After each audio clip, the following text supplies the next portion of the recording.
আজকে যে পরিস্থিতি হয়েছে ক্যাম্পাসে, অ্যাটলিস্ট আপনারা যদি কেউ দেখতেন, বিশ্বাস করেন আপনারা সারা জীবনের জন্য এই ছাত্রলীগ জিনিসটাকে যে কি পরিমাণ ঘৃণা করতেন বা ভয় পাইতেন আপনারা জানেন না।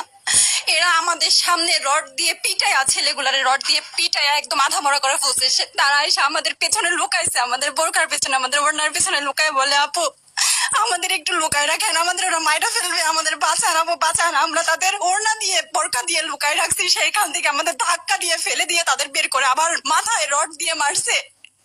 এমন অবস্থা। এবং তারা আমাদের ক্যাম্পাসের পরিচিত মুখ, আমরা চিনি তাদের, তারা এই অবস্থা করছে, রাস্তায় একদম শোয়াই ফেলছে। আমাদের হলের মেয়েদের বুকে বড় বড় যে আস্ত ইট, এই ইট গুলা বুকে ফেঁকে দিছে, মানে একদম পুরো বুকে লাগছে, এরকম জামা কাপড় ছিঁড়ে ফেলছে, এত বাজে অবস্থা।